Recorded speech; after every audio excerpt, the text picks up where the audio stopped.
everybody, it's Mr. Buro from Staten Tech, and I wanted to introduce you to the Gasket project. What you see on the screen is the completed version of the project.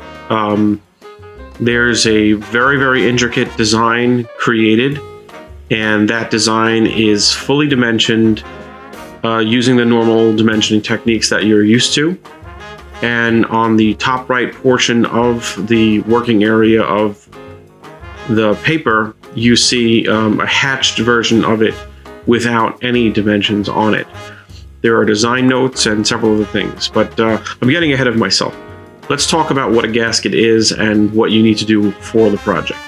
Okay, first I'm going to go to this Google search that I did. I just searched for a rubber gasket between pipes. That's what really the gasket is. It's a piece of rubber or some other pliable material that helps make a liquid, pressure, or airtight seal between two pieces of metal or two pipes or something like that.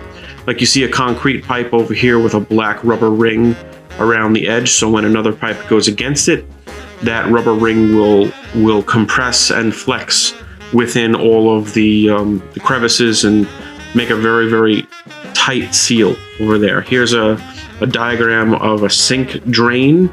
You could see that there's like all the different metal parts of the sink drain, but then when this connects against the bottom of the sink, there's some putty, which is like kind of like a glue material that hardens.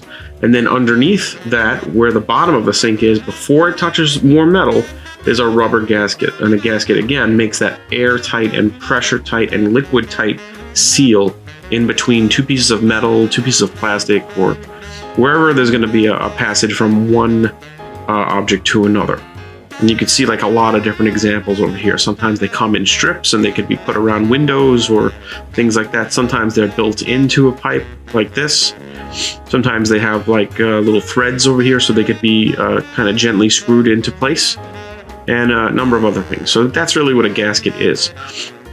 For this project, we believe that the gasket that you're going to recreate, which looks like this, sat between two pieces of an engine block in a car. So if you take a look at this is a profile of it, obviously. So it's flat, but you could imagine that in between all of these slots would be a series of pipes or belts and things like that that would make the engine work. So at the top it says you will create perfectly a gasket to the specifications, and any errors will cause loss of pressure that could lead to someone getting injured or killed. That is true, unfortunately. Following this will be a lawsuit that will lead to evidence of your crappy CAD skills. That's me joking about it. But anyway, the directions are pretty simple. You need to begin drawing and follow the steps in the guide. Stay organized. There is a guide included. I'll get to that in a minute. At each step, make sure you take note of what's new, which is indicated in blue on the guide. Talk about like measurements and the base points of the measurements. What are we referring to in there? All of these questions you have to constantly be asking yourself during the course of the project. And then lastly, just the goal of the project, again, is to replicate the drawing as it appears on the last page of the guide with dimensions. And if you believe that you could modify the dimensions anyway, you can, but make sure you're modifying them to improve them, of course. And I actually wrote it on the paper here. This is a very large project that will carry a lot of weight. So this is what it looks like. This is a PDF of the project itself. There's a secondary PDF included, which is called the project guide, and that's this project. So this is a 9-page document. I'll go straight to the beginning. The first page shows you the completed object with dimensions, but not laid out as it would appear on a CAD paper, just the way it looks on this particular schematic. Okay, so all the information that you need is actually right here, and you don't actually need the steps. However, these steps will guide you through it. The first picture right here just is a bunch of center lines being drawn. Notice it doesn't tell you how to draw the center lines because that information is contained here. Like you'll see angular specifications in between those lines and all that stuff. Doesn't even tell you how big they are because right away, like you could see that this outer ring here has a radius of 3. So if that has a radius of 3, you kind of estimate the entire size of the object pretty easily. All right, so let me roll into that. Again, we have the center lines here, and then a bunch of new circles being drawn.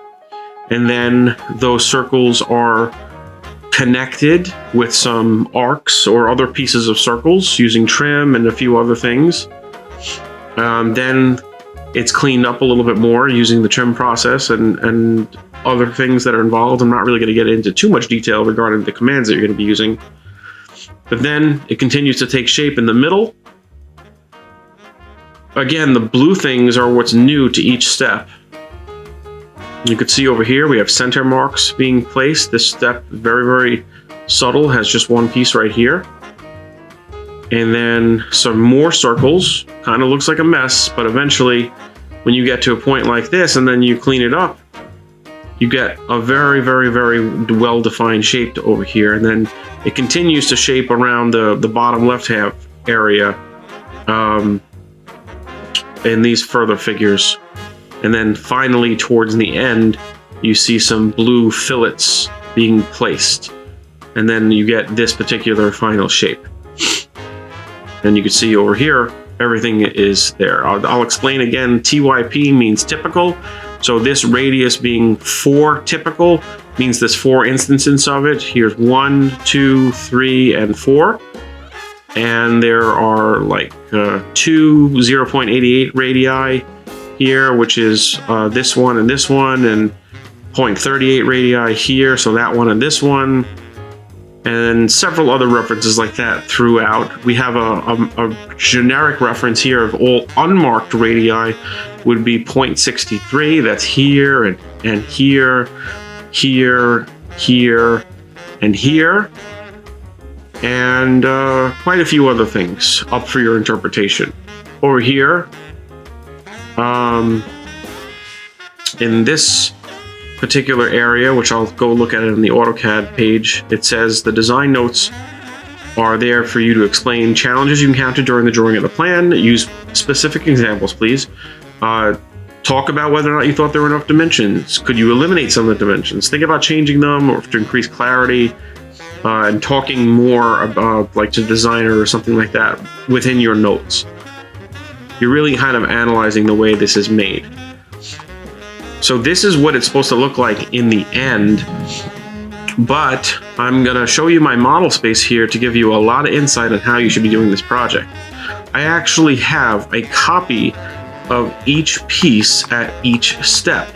Now, I'm recommending very strongly that you build yours this way. I did use this file to create the schematic, but again, I recommend that everyone does it this way. Each time you finish a step, just take your entire gasket, copy it to the side so you don't change what you're doing, because if you discover that you've made a mistake in this step over here, it's going to be very, very difficult to undo what you have done already because of all of the trimming and several other things that you do in between.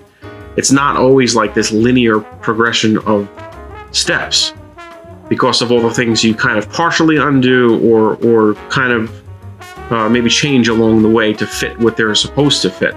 So do that. Make a copy of each piece along the way, and then when you're done towards the end, you'll have your final shape in all of its edits.